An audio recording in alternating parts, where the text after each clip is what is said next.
Today is Tuesday, December 8th, 2020. Coming up on Roland Martin Unfiltered. Civil rights leaders reach out to Cobb County commissioners in Georgia to question the removal of polling places in advance of the January 5th runoff. We'll talk about that as well as talk with a spokesman from the Warnock campaign. Also, folks, today the Supreme Court has denied the latest legal challenge by Donald Trump to throw out the results in Pennsylvania. Loser.com, Donald Trump continues to lose in federal court. Joe Biden announces his COVID response team today, as well as his health team. We'll tell you about the African-American woman who has been chosen. Also, on today's show, Politico is reporting that Congresswoman Marcia Fudge of Ohio has been chosen by Biden to be Secretary for Housing and Urban Development. We'll tell you what that means for African-Americans. Also, history is being made at MSNBC, where Rashida Jones becomes the first African-American to lead a major news network. In Tennessee, Brandon Jones is waiting to be executed for his role in a murder, even though 5 of the jurors who sentenced him say his life should be spared. We'll have those details and talk about evil. Donald Trump is looking to execute 5 folks before he leaves the White House. Why are they in a rush to kill people?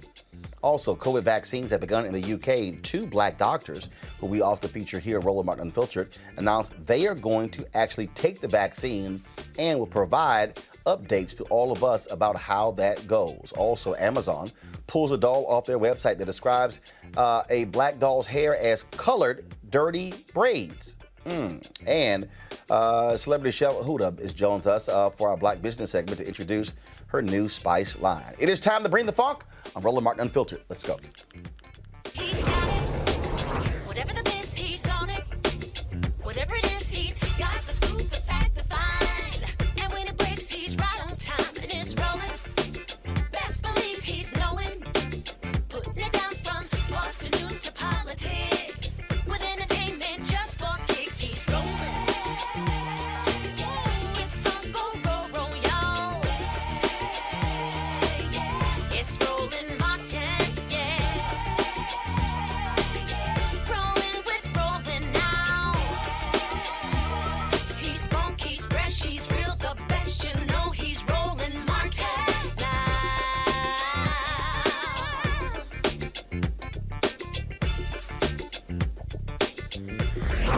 Martin!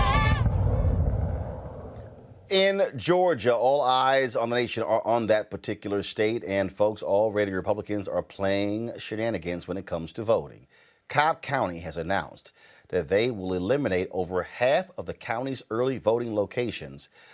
Being that many of these locations are in Black and Latino communities, the move will disproportionately affect people of color. Several groups, including the NAACP and the Southern Poverty Law Center, Black Voters Matter, and the ACLU of Georgia, sent a letter to the Cobb County Board of Commissioners and Cobb County Board of Elections and Registration to express their concerns. The letter stressed the importance of early voting accessibility, stating that advanced voting opportunities are vital to ensuring voters can safely, securely, and freely participate in our democracy.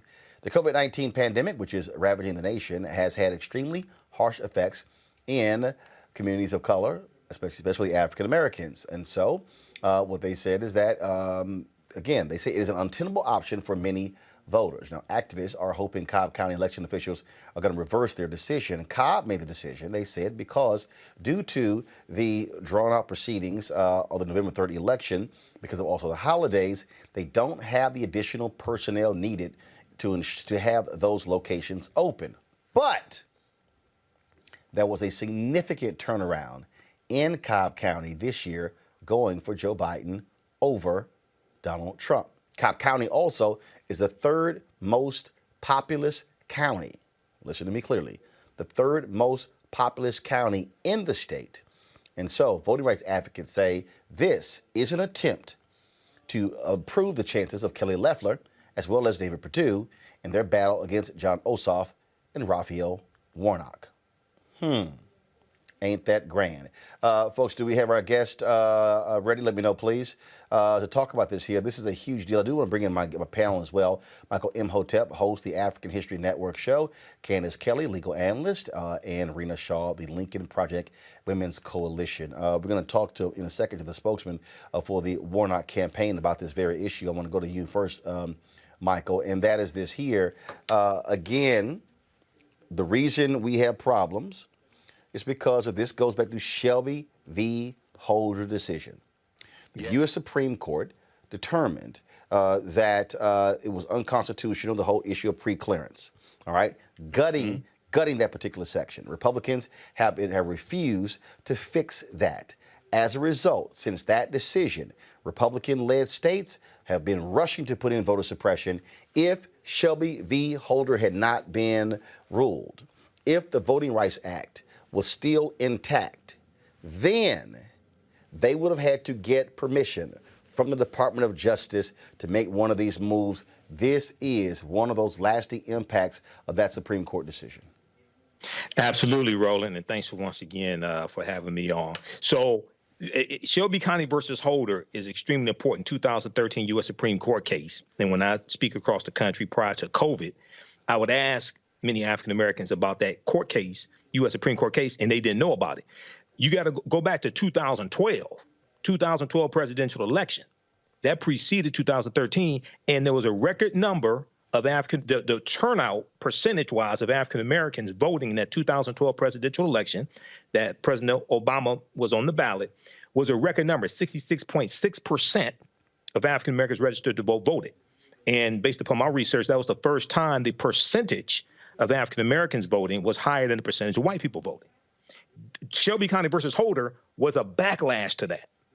And what happens is, Roland, is that because many of our people don't understand history, we don't understand these cycles of backlash that take place, okay? Whether we talk about the end of Reconstruction, whether we talk about the end of the Second Reconstruction, and Richard Nixon being elected in 1968, running on the platform of law and order, which was a backlash to the Black Power movement, the Civil Rights movement, all of that. So right after Shelby County versus Holder, you had all these new states that started coming out with new voter ID laws. And then this impacted the 2016 presidential campaign, where there were 868 fewer polling places. We're not, a lot of people, you connect the dots, but a lot of our people don't know that these dots exist to connect them. Because of Shelby County versus Holder, U.S. Supreme Court case 2013, and you had these Republican-led states that started shutting down these polling places because they didn't have to get clearance from a federal judge. Ari Berman, who wrote the article that you are going to talk about from Mother Jones, Ari Berman wrote a series of articles for The Nation during the 2016 presidential election dealing with this, and he has one that talks about how there were 868 fewer polling places. Today is somewhere around 1,600, 1,700 fewer polling places. So we have to understand how all these dots are connected. And lastly, if the African-American vote did not matter, we have to ask ourselves, why do people work so hard to suppress our vote? Why are they going to the U.S. Supreme Court?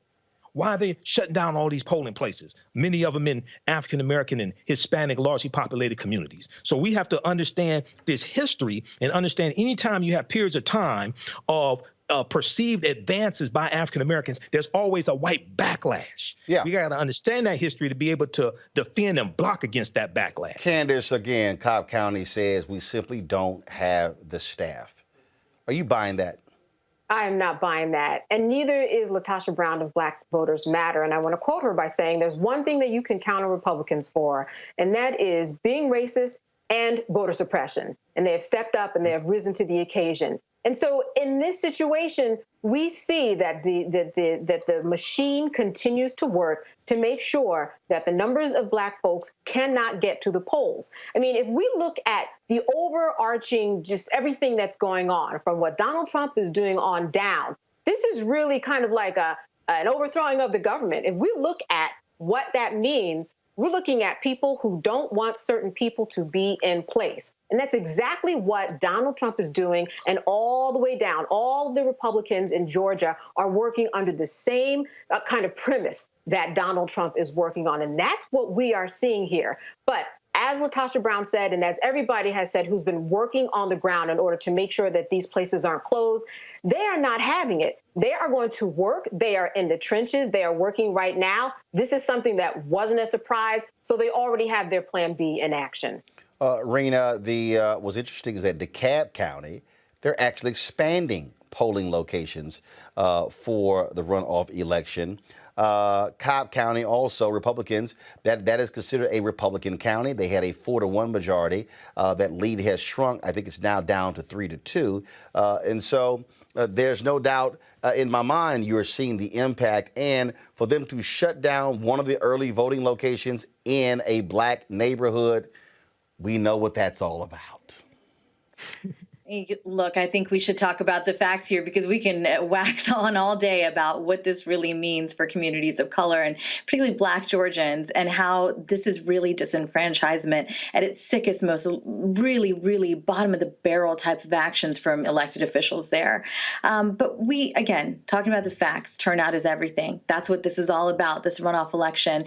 And we look at history and we see that Black voters in Georgia haven't turned out in high rates. But this is the year that could be different because of the work of people like Stacey Abrams. She did the work in groups like Fair Fight, Black Voters Matter, New Georgia Project. Lots of African Americans were fired up after Stacey Abrams lost, and they've done the work. It shows in it showed in the general election. So this is going to make a dent again. This work is going to be impactful. It's going to be tough. This is an uphill battle, no doubt. But in the last 4 years, there's been a huge increase in Georgia registered voters in general.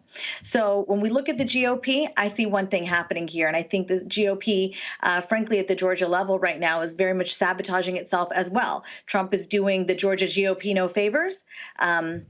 However, you look at Perdue and Loeffler, and they're calling on the Georgia Secretary of State, Raffensperger, who wrote the op-ed saying that he went out and he supported Trump. He and his family, they voted for Trump.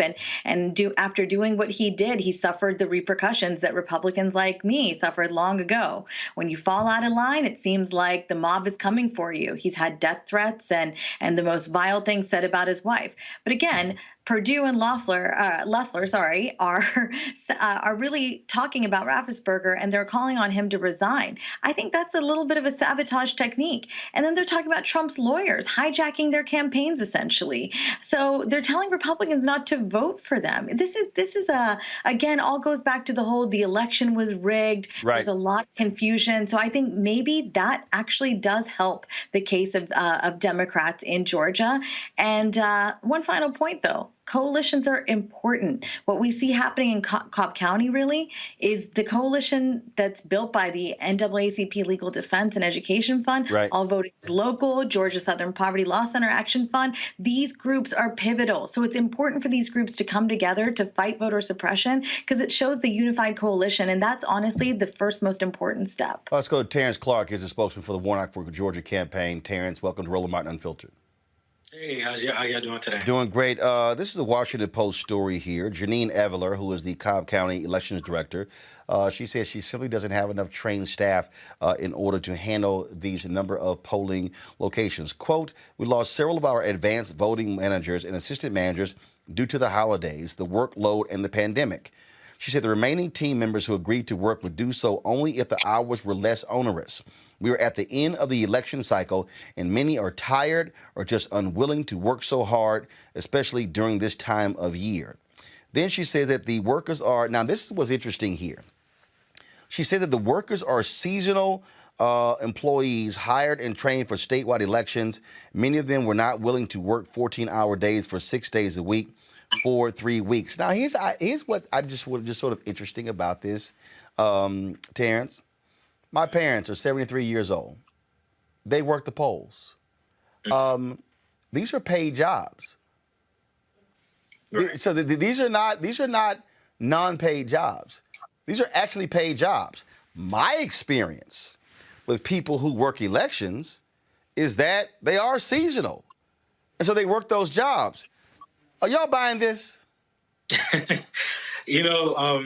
Thank you for having me on here again, Roland. I definitely appreciate it. And I can't speak to what the county official was talking about, but I know that with the interest that's in this race, there's so many people out here ready and willing to help work and secure our elections. You have folks like Fair Fight, ACLU, NAACP, the party, doing all types of amazing work. You can find some people to work these polls.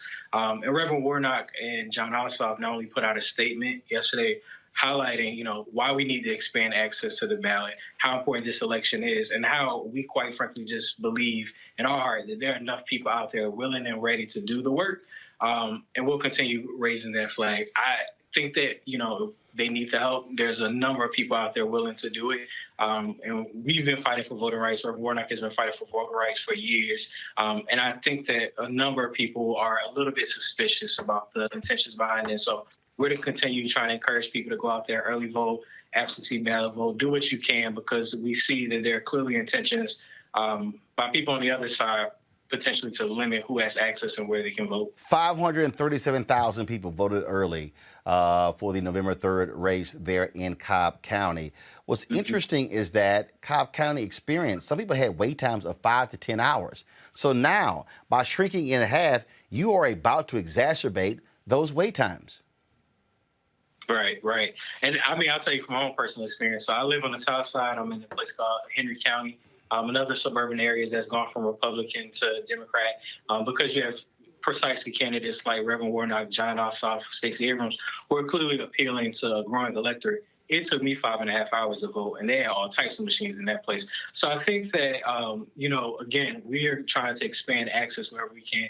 That's why we're encouraging people to let them know that it is safe to get your absentee ballot, drop it in the drop box. You don't want to have to wait in those long wait times. If you don't want to have to be in those lines, potentially risking your safety, during COVID, it makes no sense to limit access in the middle of a pandemic, right? And so you have to ask yourself, what is the intention behind it? And I think we'll continue to do what we can, like I said, to make sure people recognize that early vote starts on the 14th. Try to get your vote out there. We have so much on the ballot right now, from expanding healthcare to climate change to voting rights in and of themselves. It just seems illogical. You wouldn't do this in a regular year, but we want to do it in the middle of a pandemic. It's a lot of questions, I think, left to be answered there.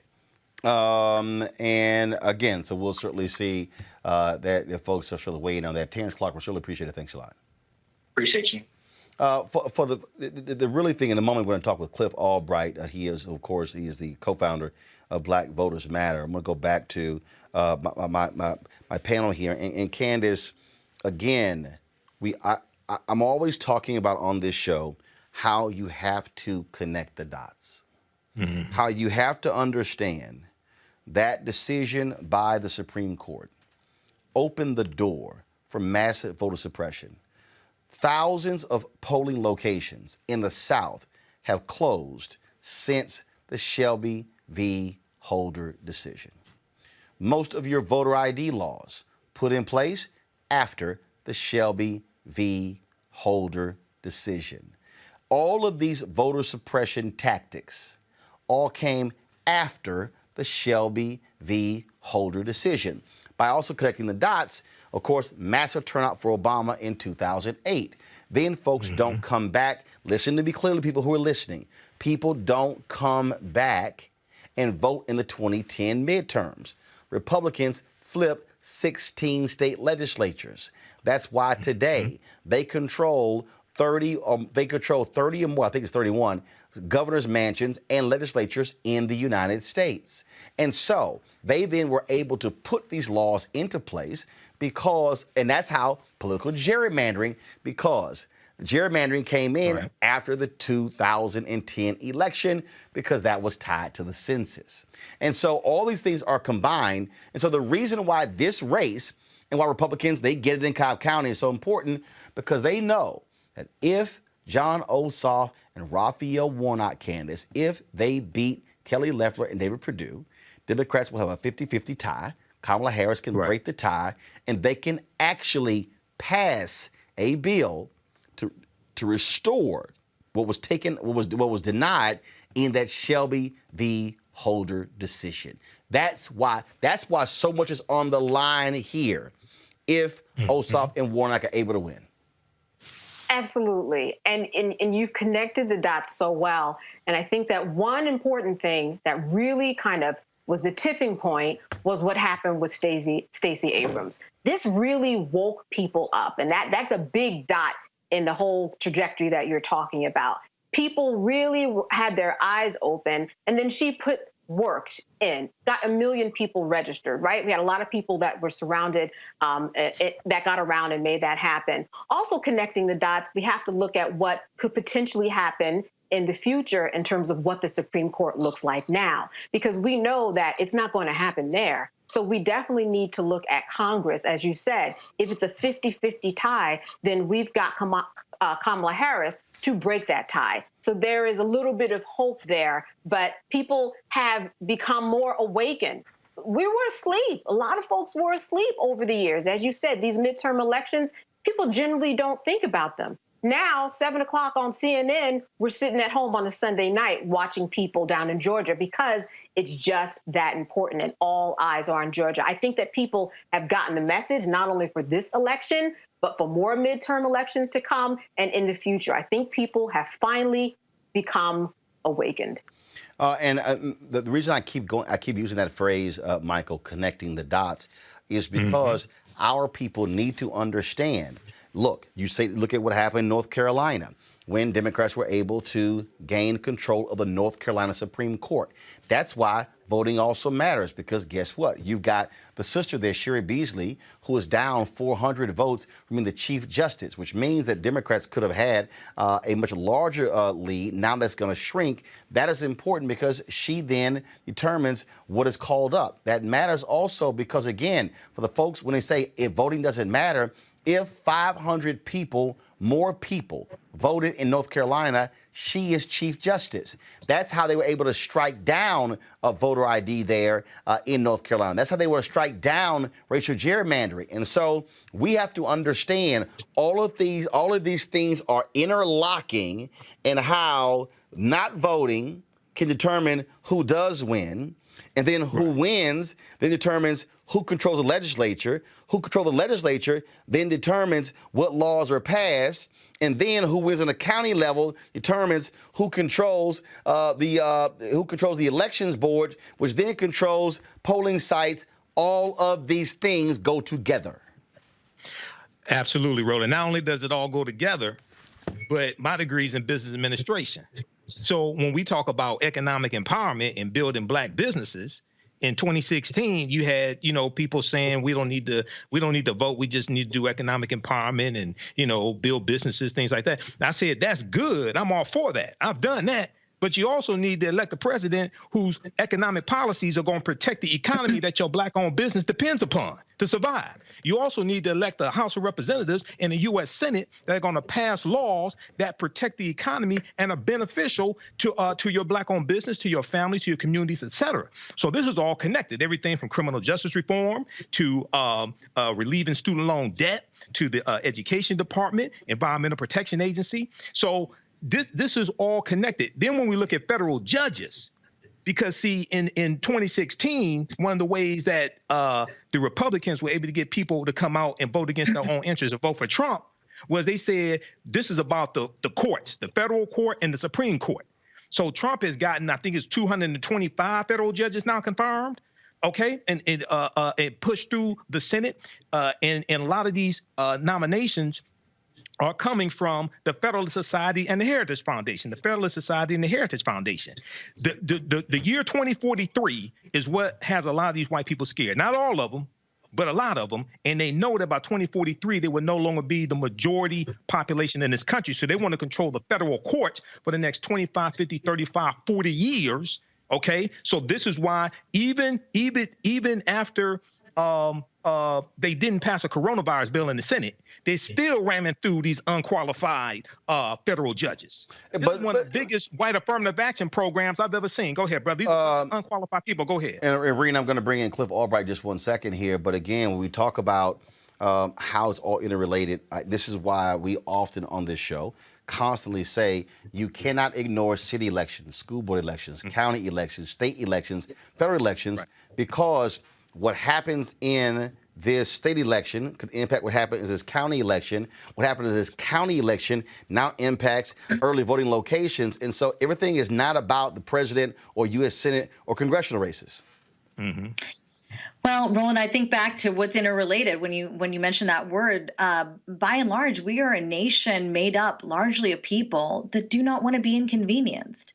And by that, by virtue of being people who do not want to be inconvenienced, we have fractured ourselves as a society. And that has led to us caring less and less about what happens to our neighbors. So the neighbors that don't look like us, don't think like us, ideologically, ethnically, racially, we are so divided because we have figured out that to be less inconvenienced, we can just shut off caring. We don't have to show up to certain things. We have to care about certain things. So our value system is where all this really comes down to. What is in our value system? I think about myself, for example, often when I compare myself to, say, cousins of Indian ancestry and who are the daughter or sons of immigrants like my parents. And so I think about that, and I think that it actually started at home for me. My dad got me really civically involved, got me caring about what happened in our government, not just because of my family's origin story, but literally because it was something that he weaved into our nightly dinner conversations. And he made time on the weekends to take me to an NPR event, for example. I learned what National Public Radio was at a very young age. And so it became ingrained in my family's value system. And therefore, it became something that was just natural to me when I was 18. Now, registering as a Republican was not something I don't think my father was very proud of, but he was glad that I cared so much. And I think that is the thing we do and we have to talk about as a nation moving forward, particularly this next year after this new administration comes into power. We really have got to figure out, how do we get people to care? How do we get people to show up? And how do we make it a part of our family value system that voting, civic engagement, these things are paramount to having the society, however you see it, having the American society that we all want, that we all can thrive in. Until then, it's just going to be an every 4 years game. One thing, though, I want to share with our audience a stat that actually did help me feel more encouraged about the situation in Georgia. For example, this one stat really stuck out to me, and it was the number of eligible but unregistered Georgians. In 2016, it was 22%. Guess what? It fell. And in 2020, it was 2%.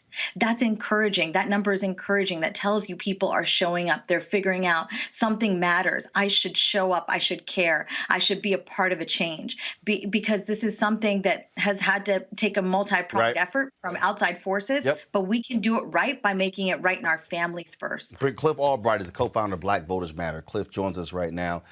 Cliff, look, elections are not federal elections. They are actually state elections. And they're not really state elections. They're also local elections. And so the reason I'm constantly walking through this process is for people to understand that, yes, you have the Secretary of State, yes, you have the governor, but the decisions to exactly what early voting locations, those are county decisions. And so counties make those choices. That's also based upon budgeting. And so we have to understand that. And so and we're seeing this now, again, what Cobb County is doing. And look, it is fundamentally the Republican Party strategy to lead voter suppression, pure and simple. That is their strategy. Yeah, definitely. And for all the reasons that we've already talked about on this show, they recognize that their numbers are decreasing.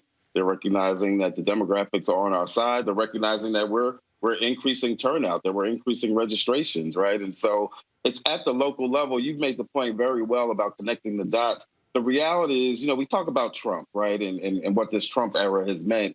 Trump didn't just happen overnight, and Republicans didn't get control of stuff overnight. You talked about, 2010. Even before 2010, they had a strategy which targeted the local level. As you said, county commissions, election boards, state legislatures. That's how they got to the situation where they were then able to gerrymander. After gerrymandering, they were then able to deepen their positions in Congress, et cetera, et cetera. If we're going to undo this, we've got to do it using the reverse strategy. We've got to do the same strategy, but to our favor. We've got to take over the same things: county level, local level, DAs, sheriff, school board, board of elections, all of that, in order to reverse this tide that we face. And we're doing it. And that's what's taking place in Georgia. That's part of the reason that we've had the success. And that's what has them on the run. You don't cheat when you feel like you're winning, right? You cheat when you know that you're behind and that you're losing and you're scared and you're desperate. You have the folks there in Cobb County saying, "Hey, sorry, we simply just don't have the people."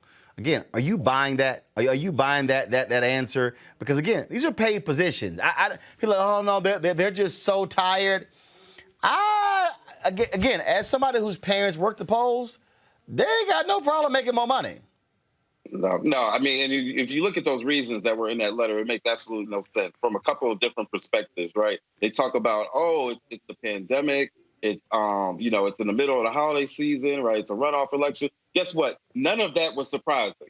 We've been in a pandemic now for 9 months, right? We knew that there was going to be a runoff. Even if you didn't know that there were going to be 2 runoffs, you knew that the other race, that the Warnock race was going to go into a runoff because it was a jungle primary, right? So we knew all these things were going to be the situation. So to use that as an excuse, as like these are things that just came out of the sky, makes absolutely no sense. And nor does it make sense, as you pointed out, that you can't find workers, right? Because again, 1, you knew that you were going to be in this situation, but 2, it's the holiday season. Like, you mean to tell me that you can't find some folks? And the truth is, you don't even have to have the poll workers that are just from that county. They could actually be from outside the county. You trying to tell me that you can't find 30, 40 workers to cover these 6, 5, whatever polling places? Wait a minute, hold on 1 second. Hold on 1 second. You're saying that to work the polls there in Cobb County, you don't have to live in that county?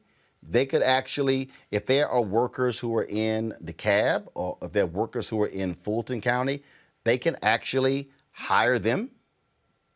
That's my understanding. We can double check that. Certainly someone on your team can double check that and we can get back to you. But that is my understanding from what I read earlier today. But even if it just has to be somebody in Cobb County, you can't tell me. I know Cobb County. There are communities all over Cobb County where you can find folks that are looking for holiday money, who have skills or who can be trained, right? Which is part of the issues that we've been raising all year long in terms of the training for these situations. So you can't tell me that they couldn't, knowing that we're in this situation, knowing that we're in a pandemic, knowing that there are some older voters that maybe would normally volunteer, or not volunteer, but would normally work the polls that weren't available. There is no way you can convince me that they didn't know that they would be in this situation. At the end of the day, this is not a situation that they were trying to fix. They know what the turnout looked like, not just in the metro counties, but all over the state in Black and brown communities. And they don't want to see that kind of turnout repeat itself in this runoff election. All right, then. Cliff Albright, of course, co-founder of Black Voters Matter. Cliff, what are your upcoming events there in Georgia our folks need to be aware of? The main thing is, it's this ongoing voter suppression, right? It's and not even at just the county level.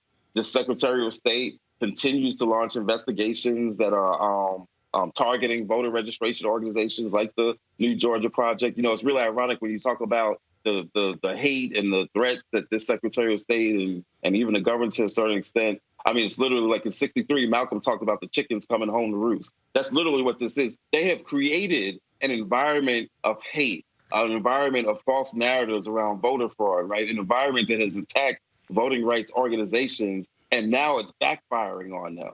And the suppression is backfiring on them because the truth is, the more they do these suppression tactics, they're actually helping our cause, because people who may not have even been fully aware of the runoff race, right, who may have maybe got a little disengaged, the more we hear about these stories, whether it's Cobb County or whether it's Trump and all his fake litigation trying to steal the election, the more we hear about all this, the more that folks that otherwise may not have been engaged are actually starting to take notice. And so it makes our job actually a little bit easier, putting aside the suppression itself, but the narrative that it creates raises the awareness of folks that then lets us say, look, y'all, this is why we got to get out in these streets and we got to get to the polling place. Cliff Albright, I surely appreciate it. Thanks a lot.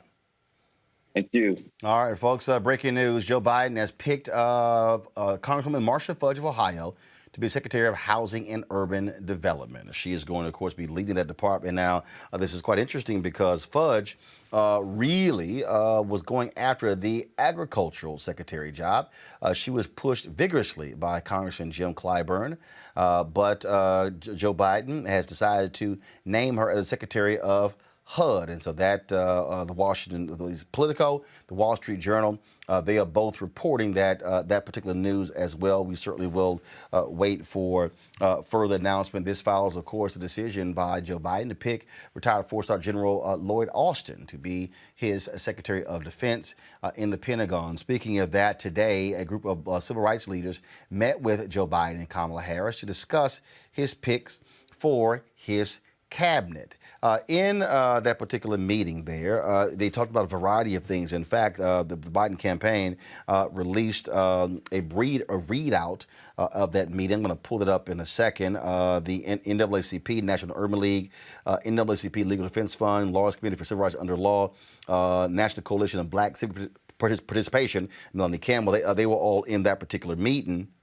And the idea, again, was all about the issue of the various appointees. And so, again, this is the email here that I received from the Biden-Harris team. If we can go ahead and go to my iPad. The readout says, today the president-elect hosted a virtual meeting with civil rights leaders, joined by Vice President-elect Harris and Congressman Cedric Richmond. President-elect Biden thanked the leaders for meeting with him, for their support and counsel over the years, and expressed the desire that this was the first of an ongoing relationship with this administration. They discussed their joint priorities, including advancing racial equity across the board, enforcing civil rights, and assembling a diverse White House and cabinet that represents America. They expressed the need to make sure the public knows the historic nature of many of the president-elect's diverse nominees, and the need to galvanize the community around making sure that the Senate confirms them. The president-elect was joined by Melanie Campbell, President and CEO, National Coalition on Black Civic Participation, and convener, Black Women's Roundtable, Kristen Clark, President Executive Director for the Lawyers Committee for Civil Rights Under Law, Sherlyn Ifill, President and Director Counsel, NAACP Legal Defense Fund, Vanita Gupta, President and CEO of the Leadership Conference on Civil and Human Rights, Derek Johnson, President and CEO of the NAACP, Morial, CEO of the National Urban League, and Reverend Al Sharpton, President and founder of the National Action Network. That was that particular meeting. Now, earlier in the day, Joe Biden also unveiled his health team. And one of the folks who he named to the health team there, of course, he picked, you see Dr. Vivek Murthy, who is returning as a Surgeon General. You also have of course, one of the leaders in California is going to become Secretary of HHS. And so that's the team right there. But you see his COVID task force chair, Dr. Marcella Nunez-Smith, who was picked. This is what she had to say today. Mr. President-elect, Madam Vice President-elect, thank you so much for this opportunity to serve the American people. I'm proud to go to work with leaders who are deeply committed to science and to centering equity in our response to this pandemic, and not as a secondary concern, not as a box to check, but as a shared value, woven into all of the work that we do and prioritized by every member of the Biden-Harris team. I'm enormously thankful to my research team and to my colleagues, to President Salovey and the other leadership here at Yale for supporting me in this work. And I'm grateful to all of the researchers and advocates who've blazed the trail, whose work on health equity and racial justice too often went unbelieved or overlooked across the generations.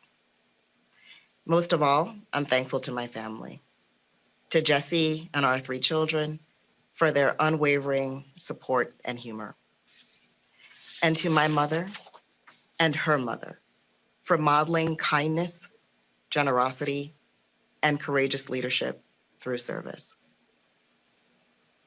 I have wanted to be a doctor since I was 6 years old, and I'm a proud general internal medicine physician today. But as I grew up, I came to understand that there were deeper dimensions to health beyond what I saw in the human biology textbooks that I borrowed from my mother's bookshelf. I grew up on St. Thomas in the US Virgin Islands, a place where people too often died too young from preventable conditions. My own father had his first stroke in his 40s and was left paralyzed. I learned there was a term for what we were, an underserved community, marginalized by place, and by race. In my medical training, I saw countless patients whose conditions were shaped by factors having nothing to do with science and everything to do with broader social inequity. And now the COVID-19 crisis has laid those inequities bare. It is not a coincidence, and it is not a matter of genetics, that more than 70% of African Americans and more than 60% of Latinx Americans personally know someone who has been hospitalized or died from COVID-19. The same disparities ingrained in our economy, our housing system, our food system, our justice system, and so many other areas of our society have conspired in this moment to create a grief gap that we cannot ignore. It is our societal obligation to ensure equitable access to testing, treatments, and vaccines, equitable support for those who are hurting, and equitable pathways to opportunity as we emerge from this crisis and rebuild, including for those most marginalized communities, the undocumented, the incarcerated, the homeless. I'm grateful for this chance to continue this work, to earn trust and to find success through genuine partnerships with the people and communities who've been hit the hardest during and before the crisis. On this team, you will be heard, you will be counted, and you will be valued. Thank you. Smith is a professor at the Yale School of Medicine and the founding director of Yale's Equity Research and Innovation Center, and she will serve as the COVID-19 Equity Task Force chair. I want to go back to my panel. I want to talk about these various appointments and also the meeting with civil rights leaders there. One of the things, Candace, that if you look at the group there, I mean, those are the traditional civil rights groups. I have made the point that we should there should be more groups there as well. I think there should be an additional meeting, a meeting with Black Voters Matter, with Until Freedom, with other upstart organizations, and not just the traditional civil rights organizations, to present a much broader Black agenda. Your thoughts? Absolutely. First of all, I want to say that I just loved everything that Marcella said. And I think that that opens some doors for people to really understand and see Black women in a new light, because many times they're just underexposed. But certainly we need more meetings so that people can understand what we are talking about, what is important in the Black community. One way that you find that out is you bring them to the table. And you don't bring them to the table just once for some type of a media event. You make them part of things that are going on. They have to be integral. So that as things change, as things grow, as subjects come about, there can be people there who can guide them on what's really going on at the bottom, and what they need to know. They certainly know what people are thinking about at the top. But it's the people at the bottom and the middle before you get to the top that really want their voices to be heard. So it's not just enough to stop at this one meeting or to have 2 or 3 meetings. And as we know, Biden, when he made his acceptance speech, or when he declared and said, okay, yes, when it became about that he was declared president, he said, hey, African Americans have always shown up. And that is the truth. And now he has to show up, make some types of rules and make some type of agenda to make sure that we're at the table, because we showed up for him and now people are waiting for him to show up for us. Also, just before we continue the conversation, a bit of breaking news is here. The U.S. House just passed the Defense Authorization Bill. Donald Trump has threatened to veto that particular bill because it renames Confederate bases, as well as he wants to go after tech companies. It passed with a wide margin, meaning that if he does indeed veto it, they could actually override his vote. We'll see what happens with the Senate, and then if he does indeed go through with this threat to veto that bill. So just letting you know that. Michael, I'll go to you again. Look, I get the civil rights groups wanting to meet with him about appointments. That is critical. There are other positions, You know, there are other positions Attorney General. that come up that as he begins to feel it out. I've seen that the two people leading contenders for Attorney General are federal judge Merrick Garland and then former Alabama Senator Doug Jones. Doug Jones. I argue, frankly, that if it's down to Merrick Garland and Doug Jones, he should pick Doug Jones. Why? Don't take Merrick Garland off the federal bench, the D.C. Circuit, knowing full well when you don't know if you're going to have a 50-50 tie in the United States Senate. Don't let Mitch McConnell control the process as to who actually gets picked to fill that particular seat. That's just my view there. Your thought? Go ahead. Well, no, I agree with that. And when I heard Doug Jones was in the running, I remembered when you had him on the show a few weeks ago, and we talked to him, and it was right before the election, and he ended up losing the election, but he could end up becoming Attorney General. So the meeting that the civil rights leaders had today, I think, was crucial, and I think some of our people don't understand the long game that they're playing.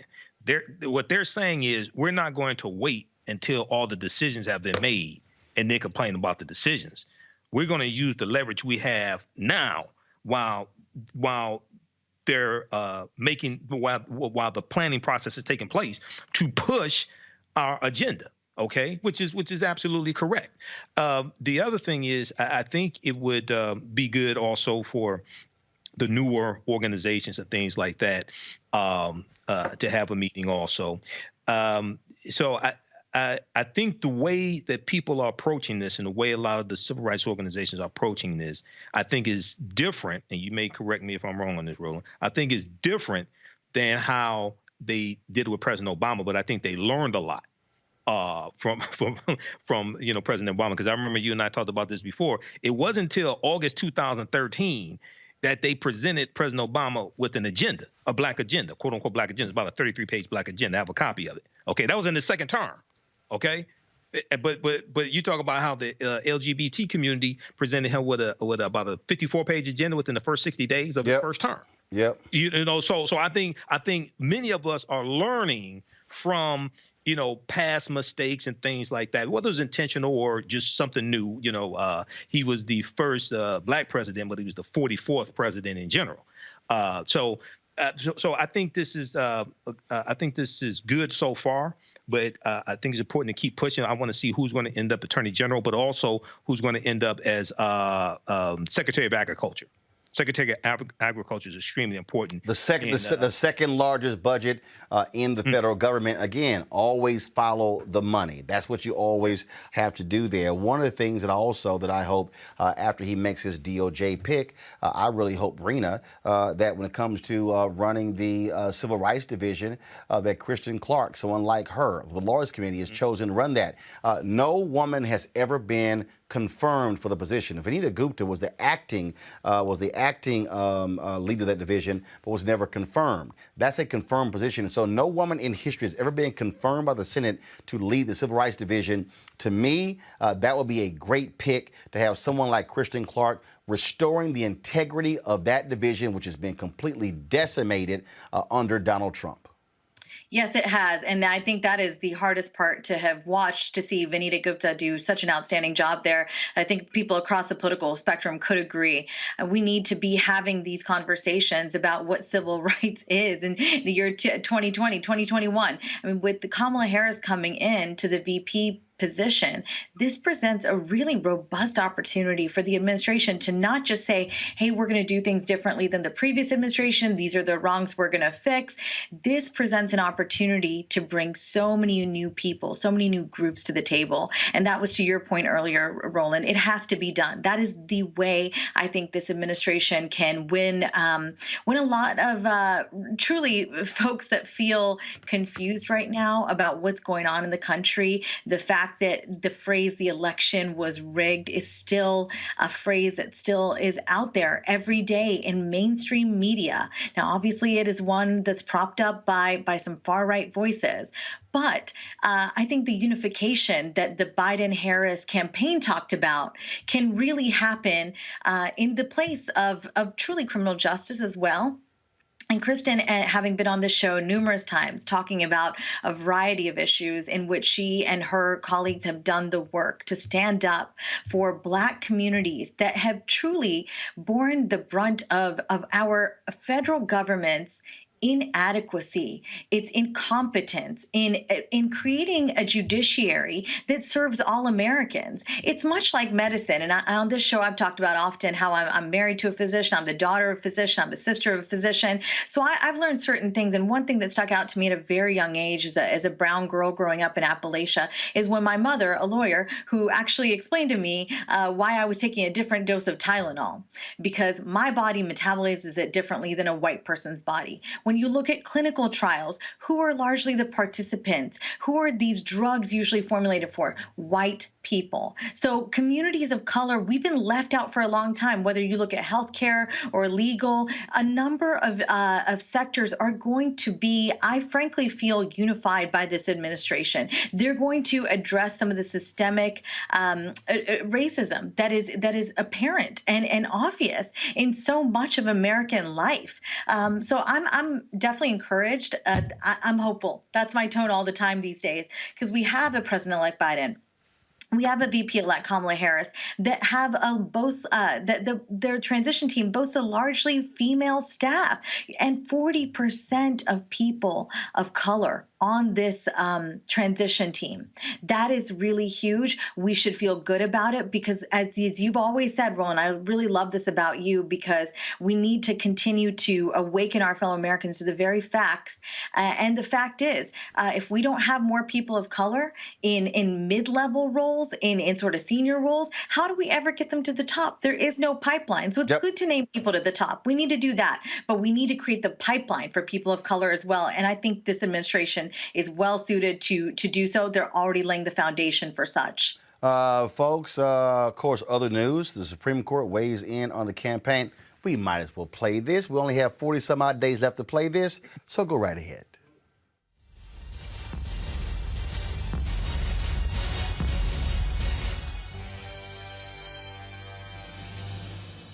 Trump has been constantly lying about the election. Did y'all hear the fool the other day in the Oval Office when he gave out another presidential Medal of Freedom to a sports dude, where he says he won? Dude, no, you didn't. You lost.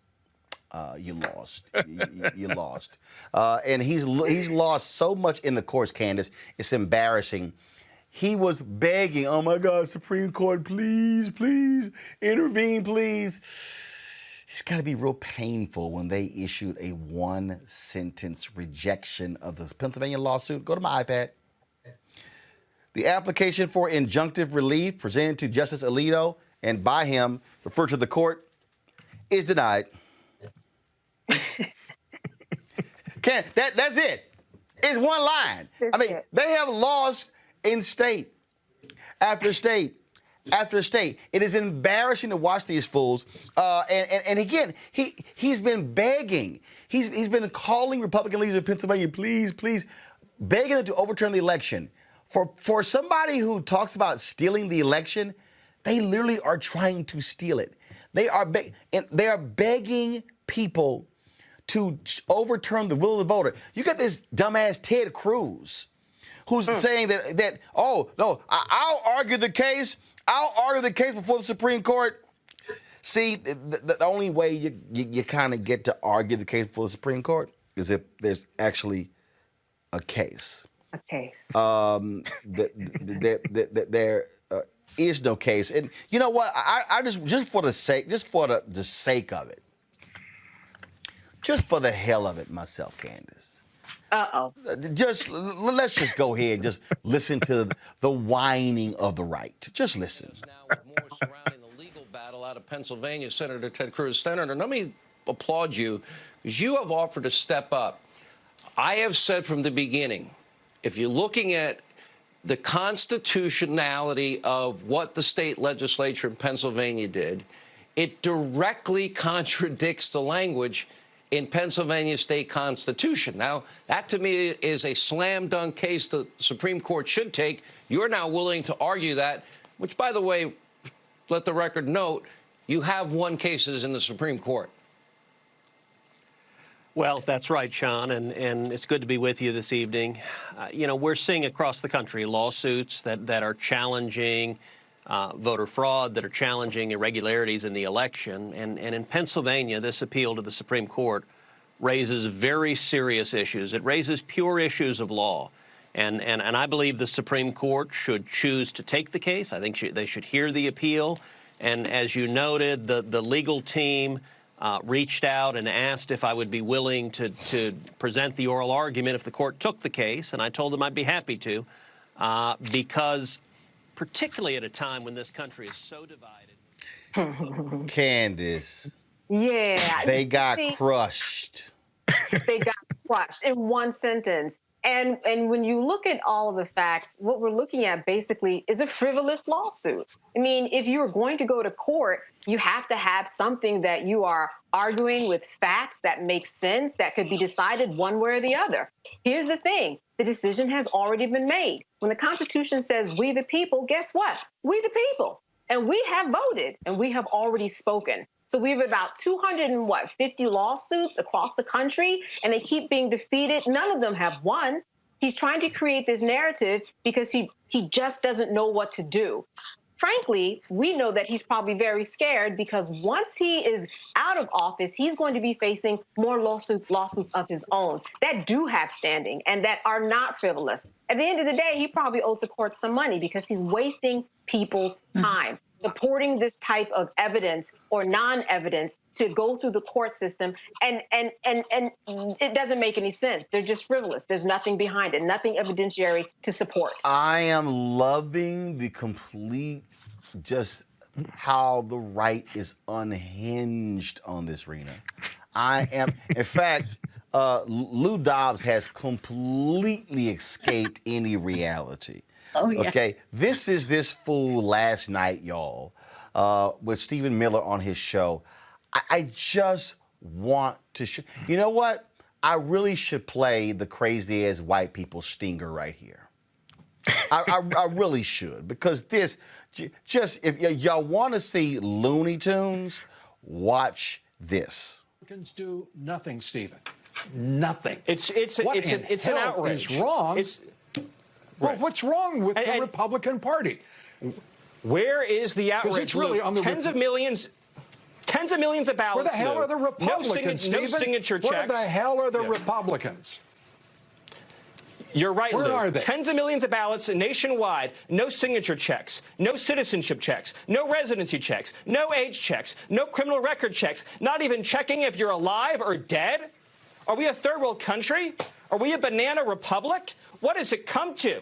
If you count only legal ballots from U.S. citizens, let me tell you what this it's come president gets 4 more years. Let me, and you know, from your lips to God's ears, the reality is that this president right now is fighting, and let's be straightforward about it. He's fighting all alone. And Ted Cruz has stepped up to say he'll argue before the Supreme Court. Why in God's green earth wouldn't the White House jump on it? Why shouldn't they accept that right now? And I'll just say this one other thing, though. If 3 state legislatures I just outlined, one correction in Wisconsin. No, Stephen, I won't let you say. I'm not going to let you do this. I'm not going to let you do that. I'm not going to let you do that. I ask a question. You and I, we're reasonably smart and decent fellows. Why don't you answer me? That's all I'm asking here, Stephen. Why don't you guys jump and salute Ted Cruz and say, yes, we want you on the team now? My God, this is not a time for internecine nonsense on the part of the Republican Party, which is watching its blood drain into the streets because they're gutless. I just got to play one more, y'all. He literally, so Mark Elias is one of the attorneys who's been whooping their ass in court. I mean, first of all, numerous people have been kicking their asses in court, okay? Mm-hmm. Lawyers Committee for Civil Rights Under Law, many others. Listen to Lou float this one, y'all. I just got to show y'all crazy. I just got to show y'all. Watch this. Mark Elias, why don't you guys put together $500 million and go hire him and get him out of your way?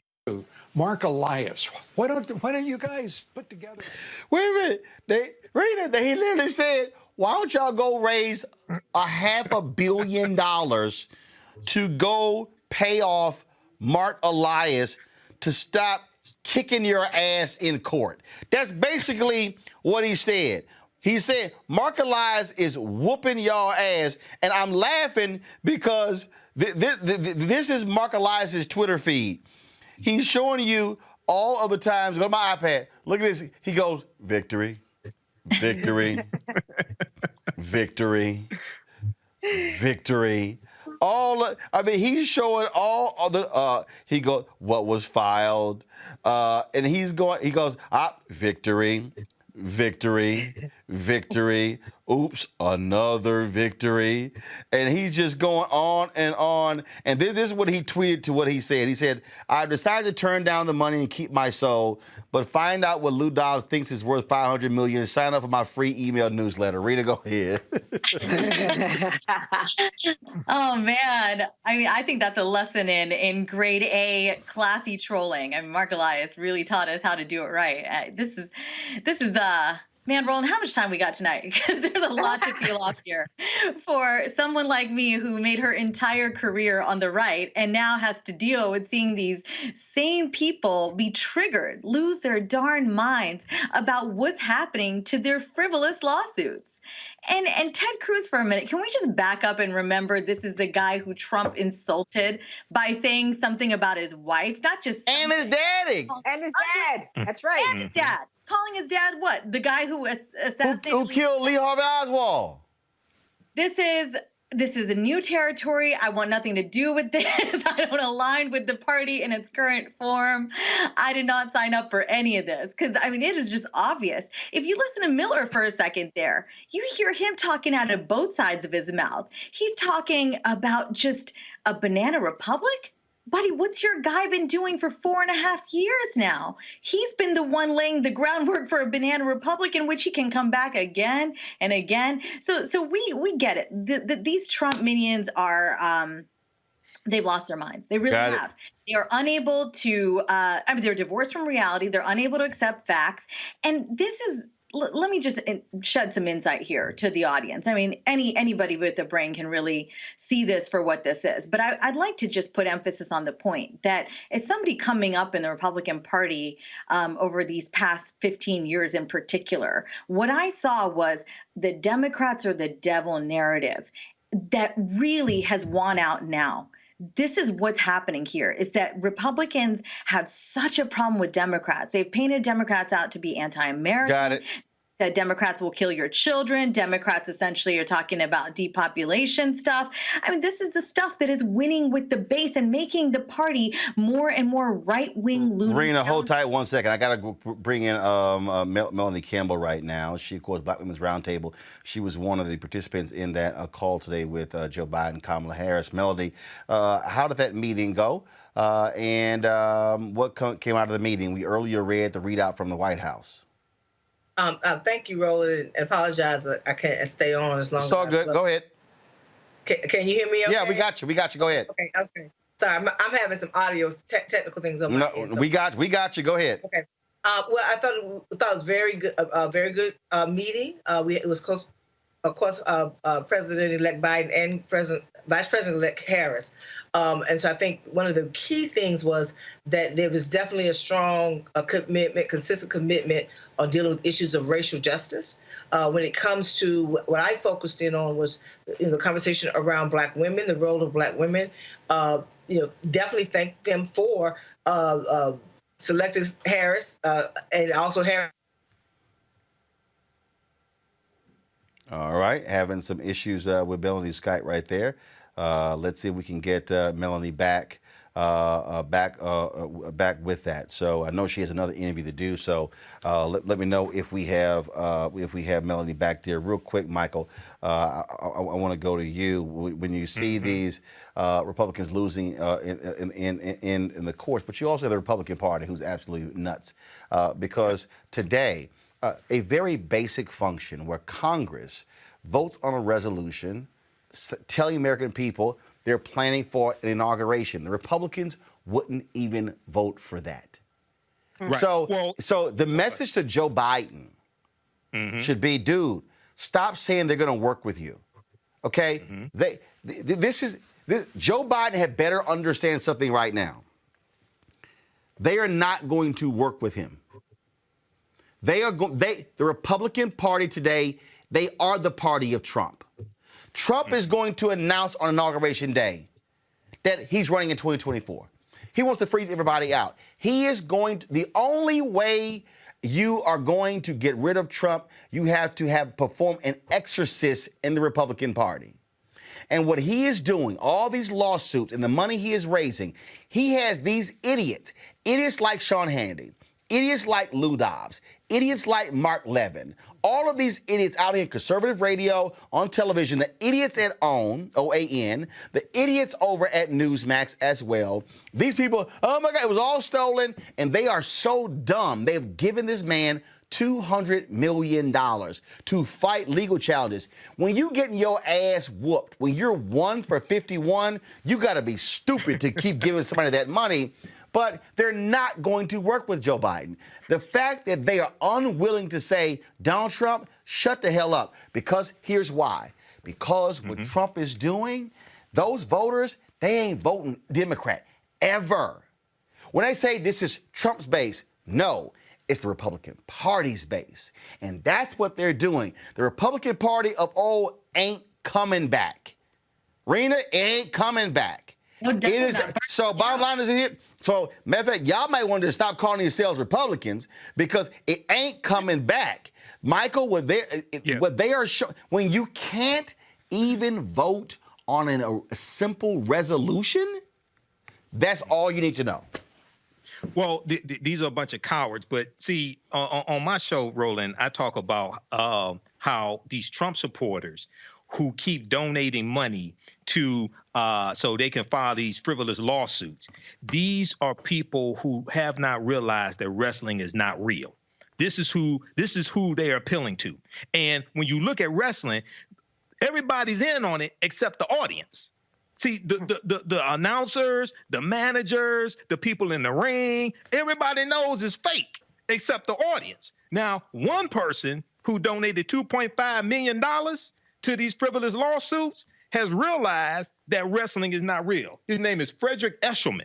He donated $2.5, TheGuardian.com and Business Insider got an article on this. We talked about this on my show. Trump supporter who gave $2.5 million to fight election fraud wants money back. He's suing them to get his money back because he realized wrestling is not real. So they have to keep going with the bit.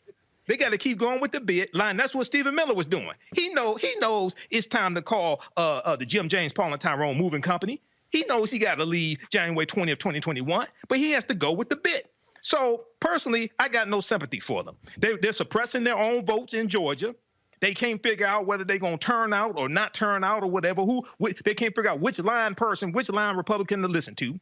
So personally, this is the chickens coming home to roost. Okay, what we got to focus on January 5th, 2021, we got to focus on voting for Raphael Warnock and Ossoff.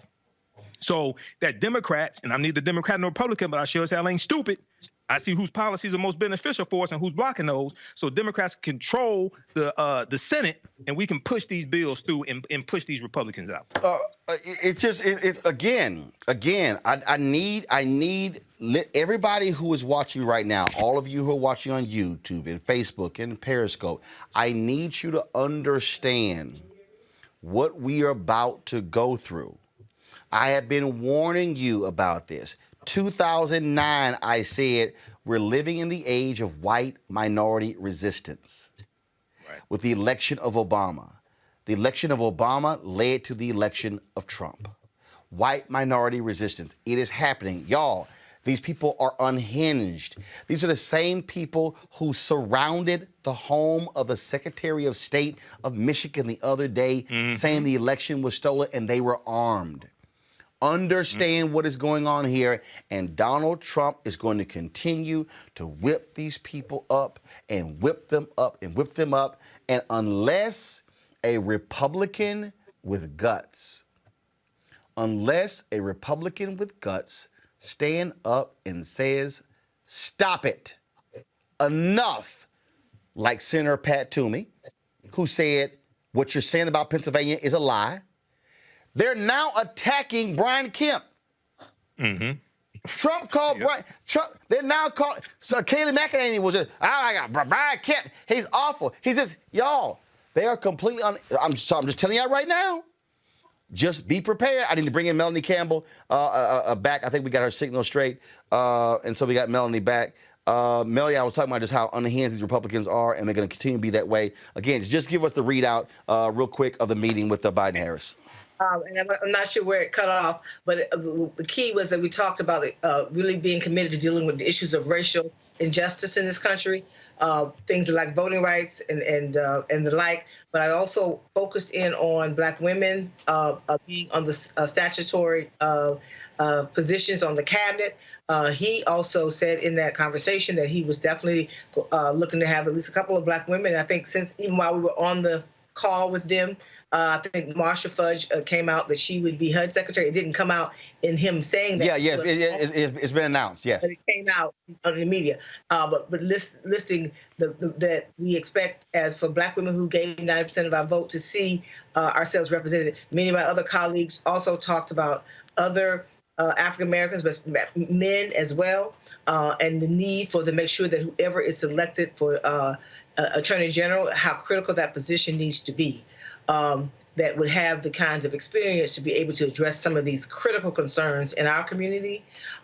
Folks mentioned folks like, a couple folks did mention folks like Tony West and Deval Patrick, for example, would be some of the folks that would be definitely excellent for those positions. We talked about. You mean for Attorney General, Tony West or Deval Patrick? Yeah, Attorney General. Sorry. Right, because what I've been hearing is that Doug Jones and Merrick Garland are at the top of that list.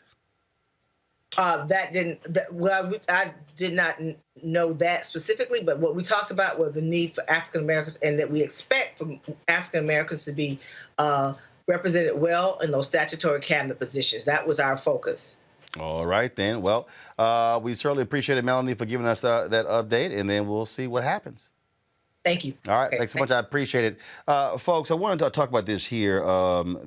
This is something that is crazy. And so to understand how evil and despicable these people are, 40-year-old Brandon Bernard, he is slated to become the 9th person executed since the Trump administration recommended capital punishment in July. Last week, a federal judge denied Bernard's lawyers' motion to stay the execution, despite the fact that several of the original jurors who initially sentenced Bernard to death row now oppose his forthcoming execution. He was just 18 years old in 1999 when he was arrested for his involvement in the slaying of a couple in Central Texas. The incident began as a foiled carjacking, but ended with the husband and wife being shot in the head. Bernard was an accomplice in the act and allegedly believed the couple was already dead when he was then told by the gunman to set the car on fire. The case has received widespread attention with the clemency petition that has reached Donald Trump. Now, Bernard is currently scheduled to be put to death by lethal injection in the U.S. Penitentiary in Terre Haute, Indiana, on Thursday. Now, here's what's interesting. This actually will mark the 13th execution. I'm sorry, y'all, not 9th, the 13th execution since July.